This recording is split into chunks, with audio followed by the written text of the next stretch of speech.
Hello and welcome guys to this episode of Low Carb in the Leaves with me, Dr. Mary Barson from Real Life Medicine.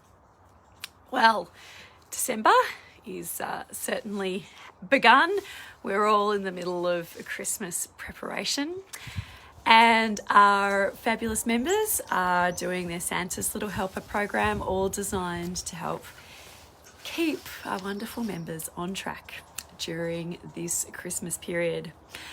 And for all of you fabulous people, it is definitely possible to stay on track with your healthy lifestyle and your healthy food choices over this time.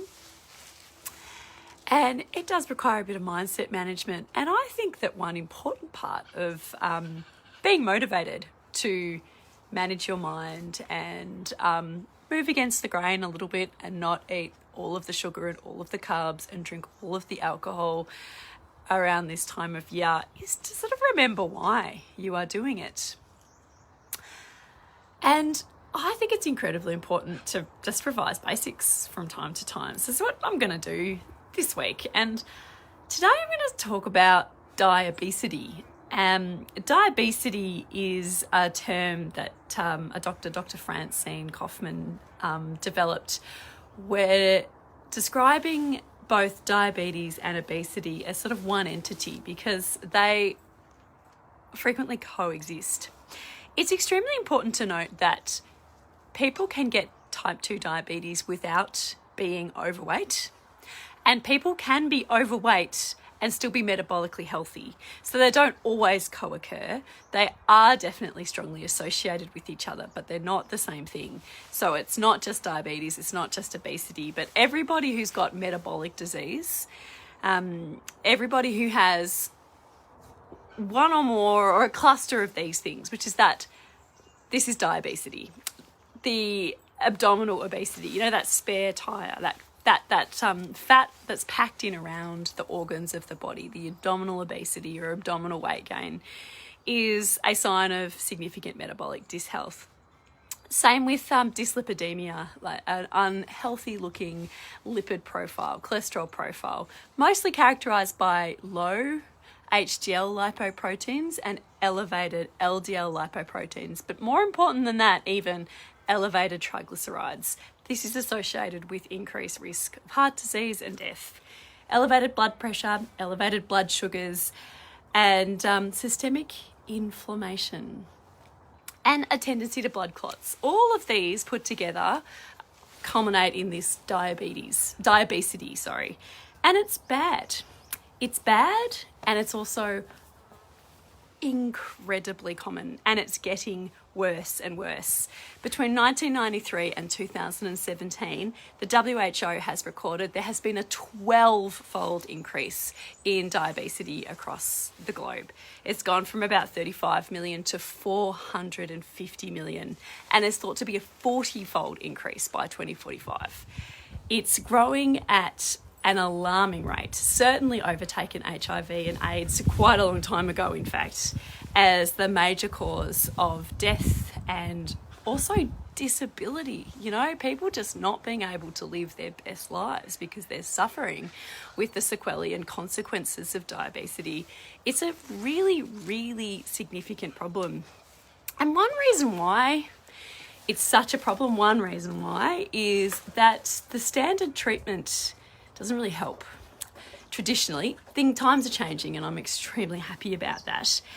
But indeed, the standard treatment can actually make it worse. Diabesity is characterised by insulin resistance, which in turn leads to carbohydrate intolerance.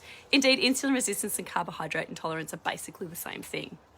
And yet, since 1985, the major health bodies such as the American Dietary Association, the Australian Dietetics Association, the American Heart Foundation, the Australian Heart Foundation have been recommending a high-carb, low-fat diet. So actually, sort of diametrically opposed to what would really help. So why am I talking about this during Christmas? Well,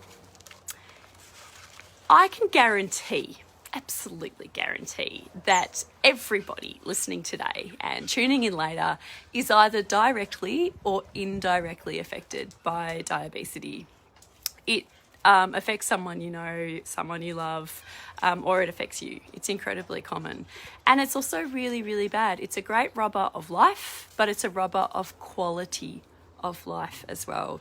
You don't want to have to spend your retirement years chuffing around to, doctor's appointments. You don't want to spend it out of breath and unable to do anything because of repeated heart attacks. You don't want to spend it with, getting earlier onset Alzheimer's, because Alzheimer's is associated with diabetes and insulin resistance. And the wonderful thing is that the actual mainstay of treatment is within our control. It's lifestyle change. And a really important part of that is the carbohydrates. If you reduce your sugar and starch intake, you can treat all the sequelae of diabetes, the high blood pressure, the high blood sugar, the heart attack risk. All of it can be reduced with a reduced carbohydrate intake, often even reversed. Like, that is possible in many, many cases. Even type 2 diabetes can be reversed.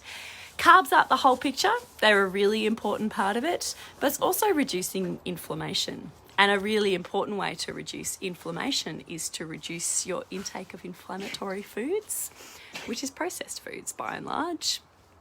To go back to food in its delicious, natural state cures all these ills, or reverses, reduces and treats all of these ills. And it is the most powerful thing you can do for your health, beautiful people, is to eat real food. And if you've got weight loss goal, and if you fall into any of that diabetes sort of character, diabetes sort of area, then low carb real food.